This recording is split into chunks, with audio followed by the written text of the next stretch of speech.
ఆరాధనకు యోగ్యుడా, నిత్యము స్తుతించెదను. నీ మేలులను మరువకనే ఎల్లప్పుడు స్తుతి పాడెదను. ఆరాధనకు యోగ్యుడా, నిత్యము స్తుతించెదను. నీ మేలులను మరువకనే ఎల్లప్పుడు స్తుతి పాడెదను. ఆరాధన. మన ప్రభువును రక్షకుడైన యేసుక్రీస్తు నామములో మీకు వందనములు. ప్రియమైనటువంటి సహోదరి సహోదరులారా, ఈరోజు మరొక వర్తమానం ద్వారా మిమ్మల్ని కలుసుకోవడానికి దేవుడు నాకు ఇచ్చిన ఈ కృపను బట్టి నేను దేవుని స్తుతిస్తూ ఉన్నాను. క్రీస్తు కృపా పరిచయలు అనే ఆధ్యాత్మిక కార్యక్రమమునకు మిమ్మల్ని ప్రేమతో ఆహ్వానిస్తూ ఉన్నాం. ఈరోజు మరొక వర్తమానం విందాము. అంశం ఏమిటంటే ధైర్యం ఇచ్చిన ప్రార్థన. మన జీవితంలో భయముతో మనం ఉన్నప్పుడు ఆ భయములన్నిటినీ పారద్రోలేది ప్రార్థనే. 34వ కీర్తన 4వ వచనంలో, నేను యెహోవా యొద్ద విచారణ చేయగా ఆయన నాకు ఉత్తరం ఇచ్చెను, నాకు కలిగిన భయములన్నిటిలో నుండి ఆయన నన్ను తప్పించెను. దేవుని యొద్ద విచారణ చేయగా అనగా దేవుని దగ్గర ప్రార్థన చేసినప్పుడు తనకు కలిగిన భయములన్నిటి నుండి కూడా ఆయన తప్పించాడని, విడిపించాడని దావీదు భక్తుడు చెప్తా ఉన్నాడు. మన జీవితంలో ఏ రకములో భయములు ఉన్నప్పటికీ భయమును పారద్రోలేది ప్రార్థనే. ప్రార్థన చేస్తే దేవుడు గొప్ప ధైర్యాన్ని దేవుడు నీకు ఇస్తాడు. ఈరోజు ధైర్యం ఇచ్చిన ప్రార్థన అనే అంశాన్ని మనం ధ్యానిస్తున్నాము. ఆదికాండం 32వ అధ్యాయము 6వ వచనం నుంచి 8వ వచనం వరకు చదువుతున్నాను. ఆ దూతలు యాకోబు నద్దకు తిరిగి వచ్చి, మేము నీ సహోదరుడైన యేసేపు నద్దకు వెళితిమి, అతడు 400 మందితో నిన్ను ఎదుర్కొని వచ్చుచున్నాడని చెప్పగా, యాకోబు మిక్కిలి భయపడి తొందరపడి యేసేపు ఒక గుంపు మీదకి వచ్చి దాన్ని హతము చేసిన ఎడల మిగిలిన గుంపు తప్పించుకొని పోవుననుకొని తనతోనున్న జనులను, మందలను, పశువులను, ఒంటెలను 2 గుంపులుగా విభాగించెను. చిన్న ప్రార్థన చేసుకుందాం. ప్రేమగల తండ్రి, ఇందులో ఉన్న విషయాలు మాకు బోధించండి ప్రభువా, అర్థమవునట్లుగా సహాయం దయచేయండి. ఈ యొక్క క్రీస్తు కృపా పరిచయలోనే ఆధ్యాత్మిక టీవీ కార్యక్రమంలో వాక్యం వింటున్న ప్రతి బిడ్డను మీరు దీవించి ఆశీర్వించండి. ఈ రోజునైనా ధైర్యం ఇచ్చిన ప్రార్థన గురించిన విషయాలు ధ్యానిస్తూ ఉండగా మీరే మాకు సహాయం చేయమని యేసు నామములో అడుగుచున్నాము తండ్రి, ఆమేన్. యాకోబు ఒకప్పుడు తండ్రిని మోసం చేసి అన్నకు రావాల్సిన దీవెనలు పొందుకున్నాడు. చివరికి అన్న తమ్ముని చంపాలని ఉద్దేశించినప్పుడు తల్లి అయిన రెబ్కా మీ మేనమామ దగ్గరికి వెళ్ళిపోమని పంపించినప్పుడు 20 సంవత్సరాలు మేనమామ ఇంటి దగ్గర ఉన్న తర్వాత 20 సంవత్సరాల తర్వాత దేవుడు యాకోబుతో మాట్లాడి, నువ్వు లేచి నువ్వు పుట్టిన దేశానికి తిరిగి వెళ్ళమని దేవుడు చెప్పాడు. ఆదికాండం 31వ అధ్యాయము 3వ వచనంలో, అప్పుడు యెహోవా నీ పితరుల దేశమునకు నీ బంధువుల యొద్దకు తిరిగి వెళ్ళుము, నేను నీకు తోడై ఉండేదనని యాకోబుతో చెప్పగా, అలాగే ఈ మాటలు భార్యలతో చెప్తాడు. 13వ వచనం 31వ అధ్యాయం 13వ వచనం, నువ్వెక్కడ స్తంభం మీద నూనె పోసితువో, ఎక్కడ నాకు మొక్కుబడి చేసితో ఆ బేతేలు దేవుడు నేనే. ఇప్పుడు నువ్వు లేచి ఈ దేశంలో నుండి బయలుదేరి నువ్వు పుట్టిన దేశమునకు తిరిగి వెళ్ళమని నాతో చెప్పాను. పుట్టినటువంటి 11 మంది పిల్లలను తీసుకుని యాకోబు పనివారిని, ఆస్తిని తీసుకుని బయలుదేరి తాను పుట్టిన దేశానికి వెళ్తున్నాడు. కానీ ఒక పక్క యాకోబు జీవితంలో భయం ఉంది, ఆందోళన ఉంది. తన జీవితంలో ఏంటంటే, మా అన్న ఏం చేస్తాడో, ఒకప్పుడు నన్ను చంపాలని చూశాడు అన్న, ఆయనకు భయపడి నేను పారిపోయాను. 20 సంవత్సరాల తర్వాత నేను మళ్ళీ తిరిగి తండ్రి ఇంటికి వెళ్తున్నాను. నా అన్న నన్ను ఏం చేస్తాడో, నా భార్యను ఏం చేస్తాడో, నా పిల్లల్ని ఏం చేస్తాడో, నా యొక్క ఆస్తిని ఏం చేస్తాడో తెలియదు. ఒక పక్క భయం ఉంది, ఒక పక్క ఏమో దేవుడు చెప్పాడు నేను వెళ్ళాలని. దేవుని చిత్తానికి లోబడి యాకోబు బయలుదేరి వెళతాడు. అయితే దేవుడు యాకోబు యొక్క మార్గాన్ని దేవుడు సరళం చేస్తాడు. నిజంగా మన జీవితంలో పరిస్థితులు ప్రతికూలంగా ఉన్నా దేవుని చిత్తానికి మనం లోబడితే, దేవుని మాటకు మనం లోబడితే, అన్నీ తెలిసిన దేవుడు చెప్పినప్పుడు మనం వింటే, నీ ముందు ప్రతికూల పరిస్థితులు ఉన్నా దేవుడు అనుకూలపరుస్తాడు. ఇది యాకోబు జీవితంలో జరిగినటువంటి విషయాలు మనం చూస్తున్నాం. అలాగే ఈ సందర్భంలో మనము కన్య అయిన మరియ సంగతి కూడా ఒకసారి ఆలోచిస్తే, నువ్వు గర్భవతి కుమారుని కంటావు, అతనికి యేసు అని పేరు పెట్టాలన్నప్పుడు కన్య అయిన మరియ అంటది, నేను పురుషుని ఎరగకుండా గర్భవతి అయితే లోకం నన్ను కాకుల్లాగా పొడిసి నన్ను రాళ్ళతో కొట్టి చంపుతారు, అమ్మో నాకు వద్దా అని అనలేదు. నీ మాట చొప్పున నాకు జరుగునుగాక అన్నప్పుడు నిజంగా స్త్రీలందరిలో ధన్యురాలైంది మరియా. కాబట్టి దేవుని చిత్తానికి మనం లోబడితే, అవి మనకు నచ్చినా నచ్చకపోయినా, దేవుని మాటను మన అభిప్రాయం కంటే ఎక్కువగా ఎంచితే ఖచ్చితంగా దేవుడు నిన్ను ఉన్నతమైన స్థితిలోనే ఉంచుతాడు. నువ్వు ఏవైతే భయపడుతున్నావు అనుకుంటున్నావో ఆ భయపడే పరిస్థితులను దేవుడు నీకు అనుకూలపరుస్తాడు. ఇక్కడ యాకోబు జీవితంలో ఒక పక్క భయం ఉంది.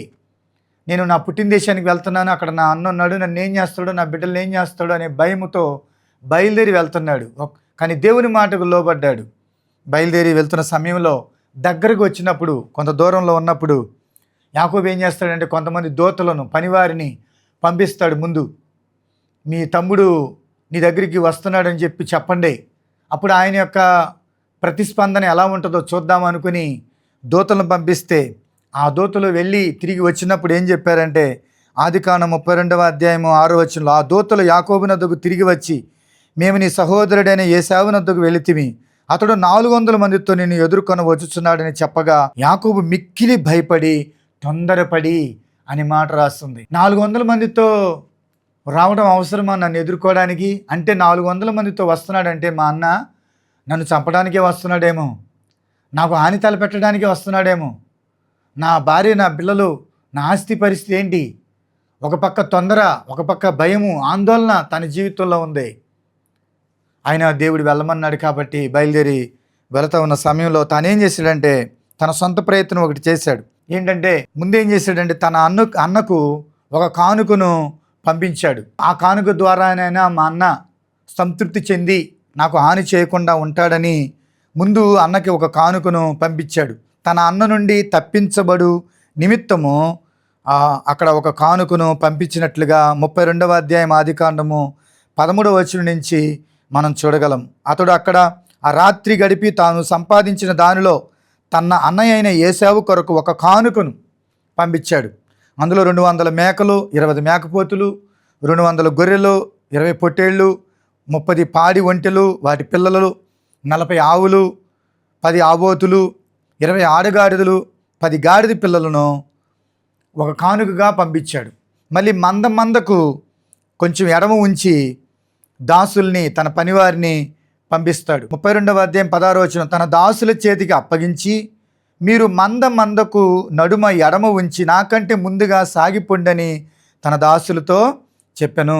17వ వచనం, మరియు వారిలో మొదటి వానితో, నా సహోదరుడని ఏశావు నిన్ను ఎదుర్కొని, నువ్వు ఎవరి వాడవు, ఎక్కడికి వెళుచున్నావు, నీ ముందరున్నవి ఎవరివని నిన్ను అడిగిన ఎడల నీవు, ఇవి నీ సేవకుడైన యాకోబునివి, ఇది నా ప్రభువు అయిన ఏశావు కొరకు పంపబడిన కానుక, అదుగో అతడు మా వెనుక వచ్చుచున్నాడని చెప్పుమని ఆజ్ఞాపించను.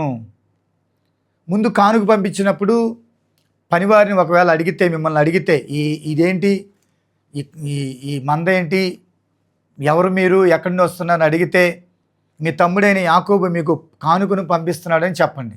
చెప్పినప్పుడు అతడు అనుకూలం ఉంటే పర్వాలేదు, సమాధానంగా ఉంటే పర్వాలేదు. కానీ అతడు ప్రతికూలంగా గనక ఉన్నట్లయితే మీ వెనక వస్తున్నటువంటి గుంపుకు ఆ సమాధానం పంపించండి, లేకపోతే ఆ వర్తమానం పంపించండి, ఆ విషయాన్ని చెప్పండి. అతడు సమాధానంగా రావట్లేదని చెప్పండి. అప్పుడు నేను వెనక ఎక్కడో ఉన్న నేను తప్పించుకుంటాను అన్నట్టుగా మందకు ఎడమ ఉంచి పనివారిని పెట్టి ఆ విధంగా చేశాడు. అన్నకు పంపించిన కానుక విషయంలోనే కాదు, తన భార్యల విషయంలో కూడా దాసిలు ఒక గుంపు, మొత్తాన్ని తన కలిగింది 2 గుంపులుగా విభాగించాడు. మీరు ఒకసారి చూస్తే ఇదంతా ఎందుకు అనంటే తన అన్న విషయంలో భయపడి ఏదో ఒక విధంగా తప్పించుకునే నిమిత్తము తాను చేస్తున్నటువంటి ఒక ప్రణాళిక. చూడండి ఒకసారి ఆదికాండము 33వ అధ్యాయము 2-3 వచనాలు. అప్పుడు అతడు తన పిల్లలను లేయా రాహేలను 2 దాసీలను పంచి అప్పగించెను. అతడు ముందర దాసీలను, వారి పిల్లలను, వారి వెనుక లేయాను ఆమె పిల్లలను, ఆ వెనుక రాహేలును యోసేపును ఉంచి అనే మాట ఉంటుంది. ఒకసారి మనం 32వ అధ్యాయము 22-23 చదవాలి. ఆదికాండం 32వ అధ్యాయం 22వ వచనం. ఆ రాత్రి అతడు లేచి తన ఇద్దరు భార్యలను, తన ఇద్దరు దాసీలను, తన 11 మంది పిల్లలను తీసుకొని యబ్బోకు రేవు దాటిపోయెను. తన మందను 2 భాగాలుగా 2 గుంపులుగా విభాగించాడన్న విషయము 8వ వచనంలో ఉంటుంది. 32వ అధ్యాయము 7వ వచనం చదువుతున్న. యాకోబు మిక్కిలి భయపడి తొందరపడి ఏశావు ఒక గుంపు మీదకు వచ్చి దాని హతము చేసినట్లా మిగిలిన గుంపు తప్పించుకొని పోవును అనుకుని తనతోనున్న జనులను, మందలను, పశువులను, ఒంటెలను 2 గుంపులుగా విభాగించను. 2 గుంపులుగా విభాగించాడు. అన్నకు ముందు ఒక కానుక పంపించాడు. తర్వాత దాసీలను, దాసులను, వాళ్ళ పిల్లలను, తర్వాత ఆస్తిని పంపించాడు. తర్వాత దాని వెనక లేయాను, వారి పిల్లలను, ఆ వెనక రాహేలును, ఆమె పిల్లలను ఉంచాడు. అందరికీ గుంపు గుంపుకు ఎడమ ఉంచాడు, దూరం ఉంచాడు. చివరన లాస్ట్లో ఆయన ఉన్నాడు. వెనుక ఎవరున్నాడంటే ఆయన ఉన్నాడు. ఎందుకంటే సమాధానంగా వస్తే పర్వాలేదు, అలా రాకపోతే నేను ఏదో ఒక విధంగా తప్పించుకోవచ్చు అని. ఎందుకంటే తన జీవితంలో భయం ఉంది, ఆందోళన ఉంది. కాబట్టి ఆ విధమైన ప్రణాళిక తాను వేశాడు. అయితే తన జీవితంలో మొట్టమొదటిగా తాను ప్రార్థన చేసిన సందర్భము ఈ 32వ అధ్యాయంలో మనం చూడగలం. యాకోబు చేసిన గొప్ప ప్రార్థన 32వ అధ్యాయం 9వ వచనం నుంచి 12వ వచనం వరకు చాలా గొప్ప ప్రార్థన చేశాడు. చూడండి 9వ వచనంలో, అప్పుడు యాకోబు, నా తండ్రి అయిన అబ్రహాము దేవా, నా తండ్రి అయిన ఇస్సాకు దేవా, నీ దేశమునకు నీ బంధువుల యొద్దకు తిరిగి వెళ్ళుము, నీకు మేలు చేసేదని నాతో చెప్పిన యెహోవా, నీవు నీ సేవకునికి చేసిన సమస్తమైన ఉపకారములకు సమస్త సత్యమునకును అపాత్రుడును. ఎట్లనగా నా చేతి కర్రతో మాత్రమే యోర్దాను దాటి తిని ఇప్పుడు నేను 2 గుంపులై తిని. నా సహోదరుడని ఏశావు చేతి నుండి దయచేసి నన్ను తప్పించుము. అతడు వచ్చి పిల్లలతో తల్లిని నన్ను చంపునేమని అతనికి భయపడుచున్నాను. 12వ వచనం, నేను నీకు తోడై నిత్యముగా మేలు చేయొచ్చు, విస్తారమొకటి వలన లెక్కింపలేని సముద్ర ఇసుక వలె నీ సంతానం విస్తరింపజేసేదని సెలవిచ్చితివే అనెను. యాకోబు మొట్టమొదటిగా ఒక గొప్ప ప్రార్థన చేశాడు. దేవా, నువ్వు నీ దేశానికి తిరిగి వెళ్ళమన్నావు, నీకు మేలు చేస్తానని చెప్పావు, కాబట్టి నేను బయలుదేరి వెళ్తున్నాను. కానీ నా జీవితంలో నువ్వు ఎన్నో మేలు చేసావు. నేను నమ్మకంగా లేకపోయినా నా విషయంలో నువ్వు ఎంతో నమ్మకంగా ఉండి నాకంటూ ఆస్తి ఏమీ లేదని బాధపడినప్పుడు మేనమామ ఆస్తి కంటే కూడా ఎక్కువ ఆస్తి నాకు ఇచ్చావు.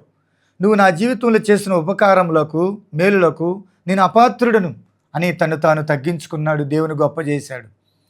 తర్వాత ఏమన్నాడంటే, ఒకప్పుడు చేతి కర్రతో నేను అన్నకు భయపడి యోర్దాను దాటి వెళ్ళాను, ఇప్పుడు 2 గుంపులుగా నేను బయలుదేరి వస్తున్నాను అన్నాడు. తర్వాత నువ్వు నాకు ఒక వాగ్దానం ఇచ్చావు, నీ సంతానమును ఇస్కరేణి వలె చేస్తానని వాగ్దానం ఇచ్చావు.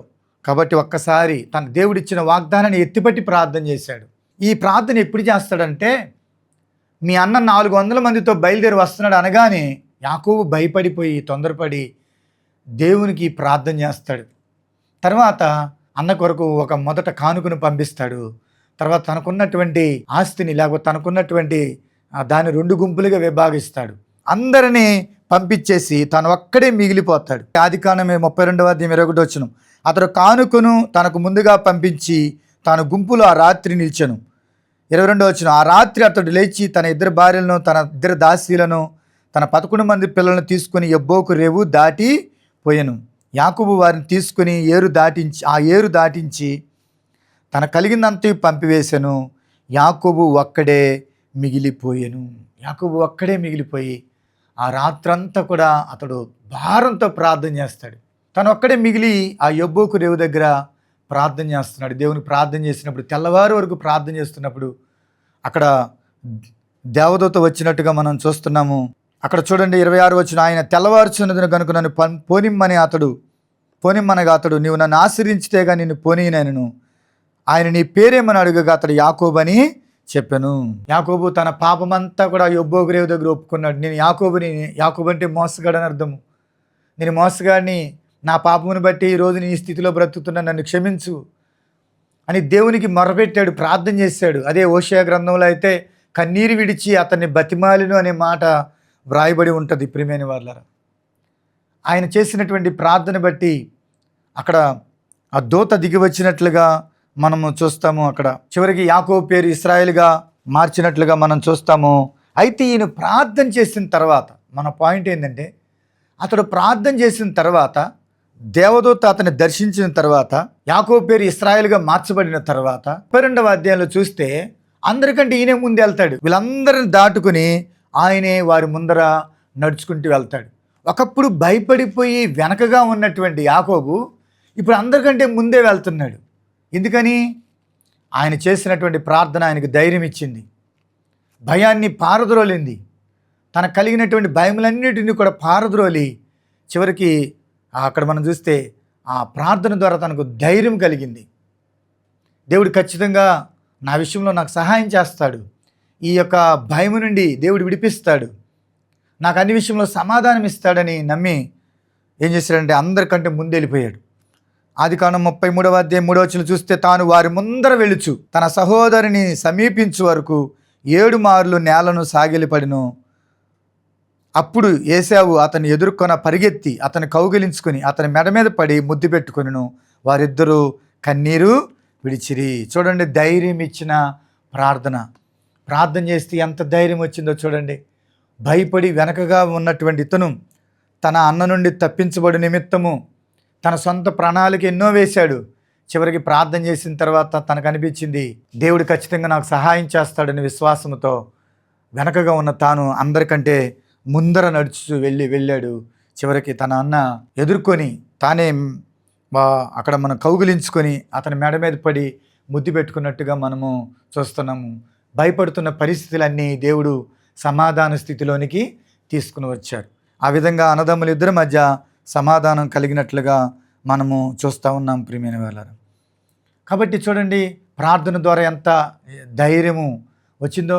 ఈరోజు నీ జీవితంలో ఎలాంటి భయాలు ఉన్నాయి? అప్పులను బట్టి భయపడుతున్నావా? శత్రు భయం ఉందా నీలో? నీ జీవితంలో భవిష్యత్తును చూసి భయపడుతున్నావా? నువ్వు గనక ప్రార్థన చేసినట్లయితే దేవుడే నీకు శక్తిని ఇస్తాడు, దేవుడే నీకు ధైర్యాన్ని ఇస్తాడు. ప్రార్థన ద్వారా మనము శక్తిని పొందుకుంటాం, ప్రార్థన ద్వారా పరిస్థితులు మార్చివేయబడతాయి. ఇది యాకోబు జీవితంలో మనం చూడగలుగుతున్నాం. ఒకప్పుడు వెనకగా ఉన్న తాను ఇప్పుడు అందరికంటే ముందు వెళ్ళినట్లుగా చూస్తున్నాం. ఎలాగా? దేన్ని బట్టి అంటే తాను చేసిన ప్రార్థన ద్వారా తనకు ధైర్యము కలిగినట్లుగా మనము చూస్తున్నాం. కాబట్టి అందుకనే దావీదు భక్తుడు అంటాడు, 34వ కీర్తనలో అంటాడు, 34వ కీర్తన 4వ వచనం, నేను యెహోవా యొద్ద విచారణ చేయగా ఆయన నాకు ఉత్తరం ఇచ్చెను, నాకు కలిగిన భయములన్నిటిలో నుండి ఆయన నన్ను తప్పించెను. ఈరోజు నువ్వు ఏ రకమైన భయము నీ జీవితంలో ఉందో అటు భయం నుండి నువ్వు విడుదల పొందాలంటే దేవుని సన్నిధిలో ప్రార్థన చేయి. నువ్వు ఎదుర్కొన్న సమస్య దేవుని ముందు పెట్టు, ప్రార్థన చేయి, దేవుడు నీకు నెమ్మదిస్తాడు. ఈ విషయాన్ని మనం యాకోబు జీవితంలో చూడగలుగుతున్నాం. రెండోది, అపోస్తుల కార్యంలో మనం చూసినట్లయితే యేసు ప్రభువారు చనిపోయి సమాధి చేయబడి 3వ దినం తిరిగి లేచి 40 రోజులు వారికి కనబడి ఆయన ఆరోహణమై వెళ్ళిన తర్వాత శిష్యులు యేసును గురించిన సువార్తను ప్రకటిస్తూ ఉంటే ఆ సువార్తను నమ్మి చాలామంది రక్షణ పొందారు. మొట్టమొదట 3,000 మంది బాప్తిసం తీసుకుని రక్షించబడ్డారు. అపోస్తుల కార్యములు 2వ అధ్యాయము మనము 41వ వచనంలో మనం చూస్తాము. సంఘం ఏర్పడింది. ఆది సంఘం మొట్టమొదట పరిశుద్ధాత్మ ద్వారా జన్మించింది, పరిశుద్ధాత్మ ద్వారా స్థాపించబడింది ఆది సంఘము. తర్వాత అట్లా రాను రాను యేసుని గురించి సువార్త ప్రకటిస్తూ ఉంటే ఎంతోమంది యేసునందు విశ్వాసం నుంచి రక్షణ పొందుతున్నారు. స్వస్థత కార్యాలు జరుగుతున్నాయి, అద్భుత కార్యాలు జరుగుతున్నాయి. అక్కడ ఉన్నటువంటి ప్రధాన యాజకులు కానీ అక్కడున్న మత పెద్దలు శిష్యుల్ని బెదిరించారు, మీరు సువార్తను ప్రకటించొద్దు, యేసుని గురించి మీరు సువార్త ప్రకటించడానికి వీల్లేదు అని బెదిరించారు. అపోస్తుల కార్యములు 3వ అధ్యాయము 16వ వచనం చూడండి, ఈ మనుషులను మనం ఏమి చేయదము, వారి చేత ప్రసిద్ధమైన సూచక్రియ చేయబడుచున్నదని యెరూషలేములో కాపురమున్న వారందరికీ స్పష్టమే, అది జరగలేదని చెప్పజాలము. ఆయనను ఇది ప్రజల్లో ఇంకా వ్యాపింపకుండుటకై ఇక మీదట ఈ నామమును బట్టి ఏ మనుషులతోనైనను మాట్లాడకూడదని మనం వారిని బెదరపెట్టవలనని చెప్పుకొనిరి. అప్పుడు వారిని పిలిపించి, అపోస్తుల కార్యం 4వ అధ్యాయం 17-18 వచనం చదువుతున్నాను. అప్పుడు వారిని పిలిపించి, మీరు యేసు నామమును బట్టి ఎంత మాత్రమును మాట్లాడకూడదు, బోధింపకూడదని వారికి ఆజ్ఞాపించిరి.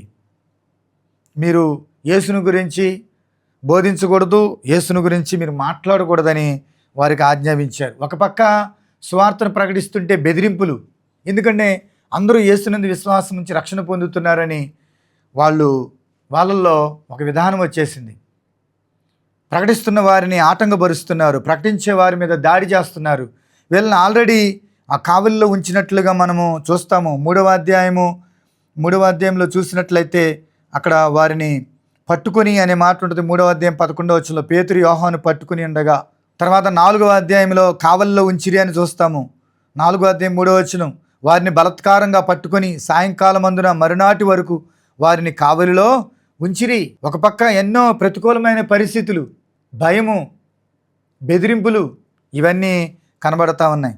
అయితే వీళ్ళు ఏం చేశారంటే 4వ అధ్యాయంలో చూస్తే సంఘము అలాగే ఈ యొక్క దైవజనులు అయితే పేతురు యోహానులు వీళ్ళంతా కలిసి ప్రార్థన చేశారు. అక్కడ 4వ అధ్యాయం 29వ వచనం, ప్రభువా ఈ సమయమందు వారి బెదిరింపులు చూచి రోగులను స్వస్థపరచుటకును నీ పరిశుద్ధ సేవకుడైన యేసు నామం ద్వారా సూచక్రియలను మహత్కార్యములు చేయుటకును నీ చెయ్యి చాచి ఉండగా నీ దాసులు బహుధైర్యంగా నీ వాక్యం బోధించినట్లు అనుగ్రహించుము. 31వ వచనం, వారు ప్రార్థన చేయగా వారి కుడిన చోటు కంపించెను. అప్పుడు వారందరూ పరిశుద్ధాత్మతో నిండిన వారై దేవుని వాక్యమును ధైర్యముగా బోధించిరి. బోధించొద్దంటే ధైర్యంగా బోధించారు వీళ్ళు. ఇక్కడ అంత ధైర్యం ఎక్కడిది వీళ్ళకి అంటే ప్రార్థన ద్వారానే ఆ శక్తిని వాళ్ళు పొందుకోగలిగారు. ప్రార్థన ద్వారానే అంత ధైర్యాన్ని వాళ్ళు పొందుకోగలిగారు.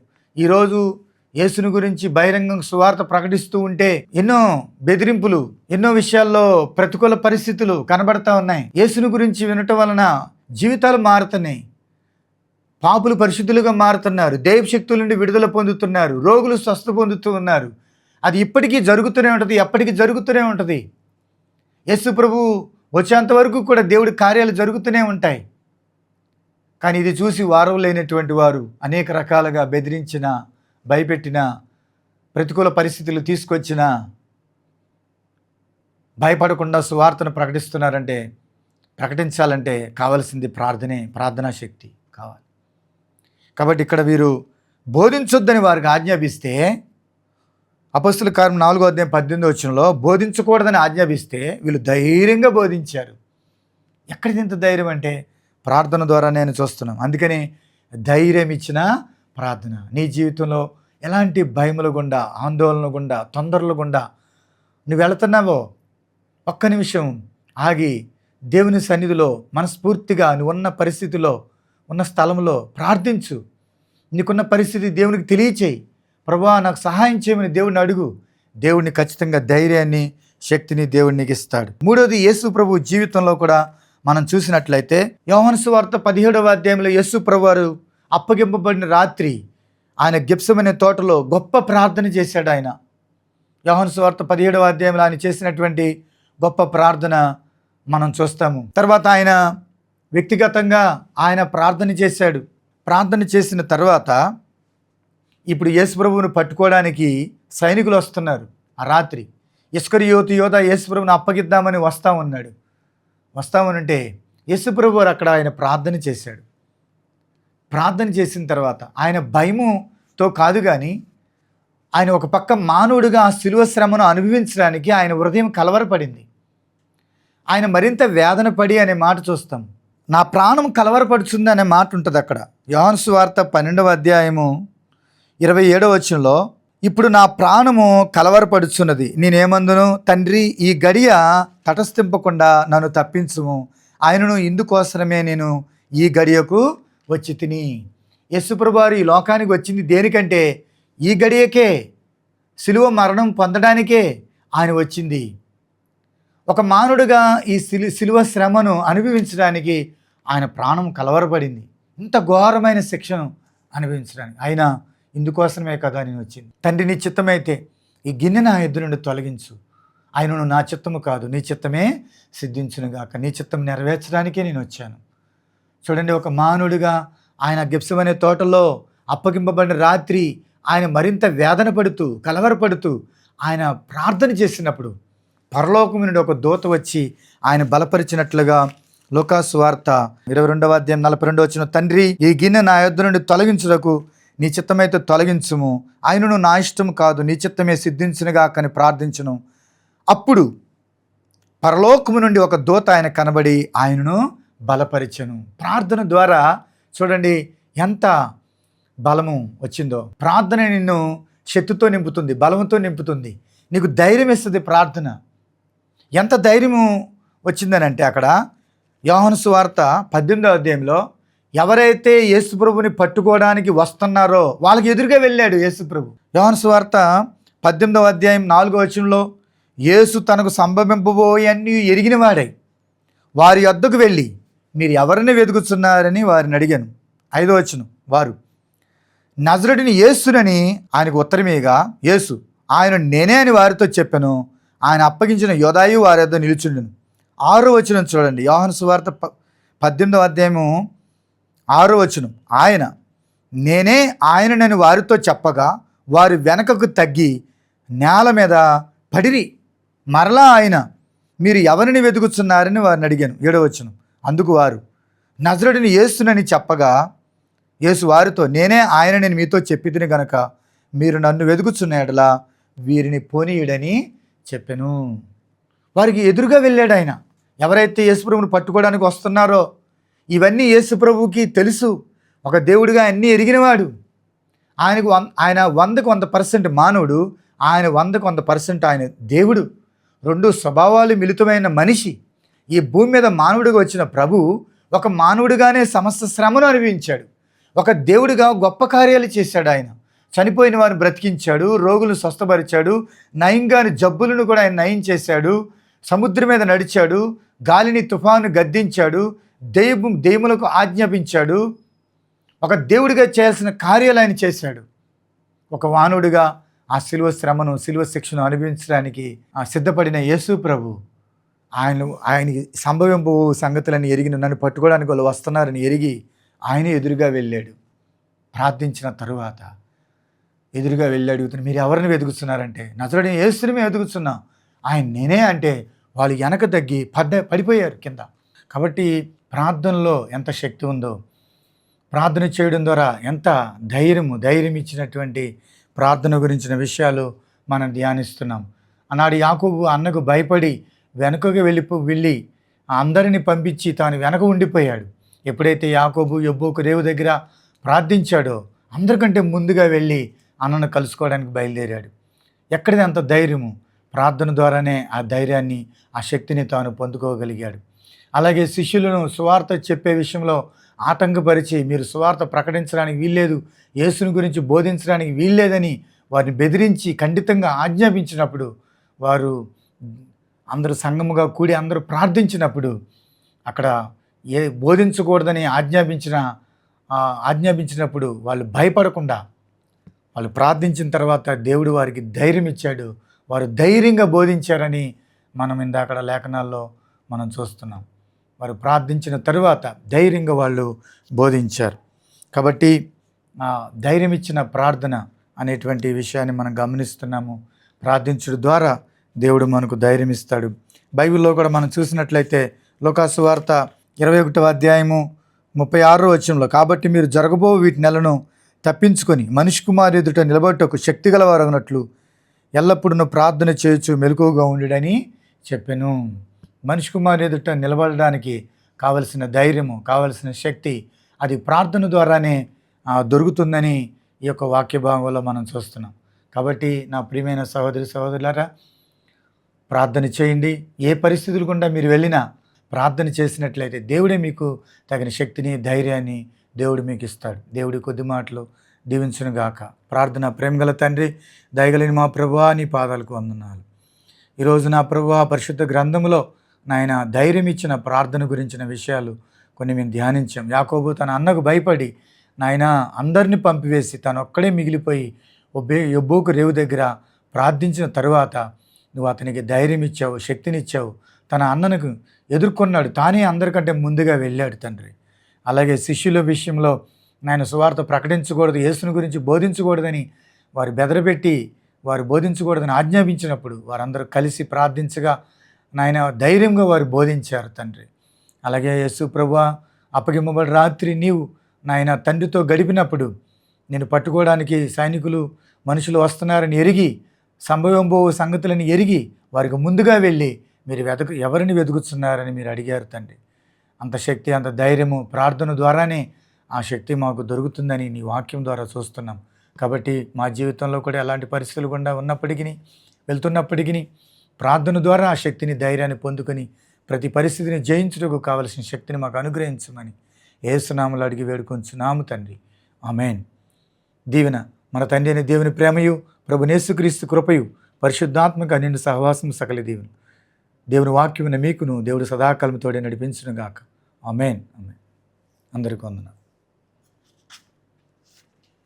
ఇంతవరకు క్రీస్తు కృపా పరిచర్యలు అనే మా కార్యక్రమాన్ని వీక్షించి దీవించబడ్డారని నమ్ముచున్నాము.